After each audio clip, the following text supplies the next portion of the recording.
মোস্তাফিজুর রহমানকে ঘিরে সাম্প্রতিক ঘটনায় বাংলাদেশ ভারত সম্পর্কে নতুন করে উত্তেজনা তৈরি হয়েছে, যার প্রভাব পড়তে শুরু করেছে ক্রীড়াঙ্গনেও। ক্রিকেট নিয়ে শুরু হলেও সেই ছায়া এখন ছড়িয়ে পড়েছে অন্যান্য খেলায়। দুই দেশের ক্রীড়া সম্পর্ক নিয়ে উদ্বেগ বাড়ছে ফেডারেশন ও খেলোয়াড় দুই পক্ষেই।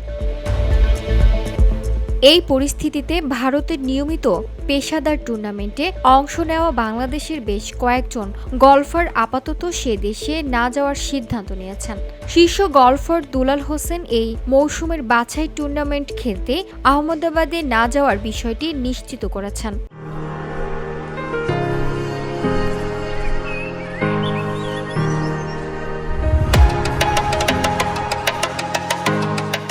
সব মিলিয়ে মুস্তাফিজ ইস্যুকে কেন্দ্র করে সৃষ্টি রাজনৈতিক ও সামাজিক উত্তেজনার প্রভাব ধীরে ধীরে বাংলাদেশের ক্রীড়াঙ্গনে দেখা যাচ্ছে। এই পরিস্থিতি স্বাভাবিক না হওয়া পর্যন্ত অনেক খেলাতেই সংশ্লিষ্ট ফেডারেশন ও খেলোয়াড়রা সতর্ক অবস্থান অবলম্বন করছেন।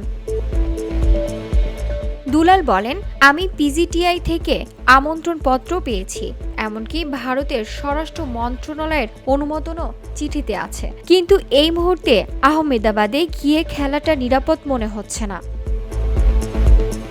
তবে ভারতীয় ট্যুরে নিয়মিত অংশ নেওয়া জামাল হোসেন এখনও চূড়ান্ত কোনো সিদ্ধান্ত নেয়নি। র্যাঙ্কিংয়ের কারণে নতুন মৌসুমে সরাসরি খেলতে পারবেন তিনি বলেন, এই মুহূর্তে আমার কোনো খেলা নেই, তাই বিষয়টি নিয়ে এখনই ভাবছি না।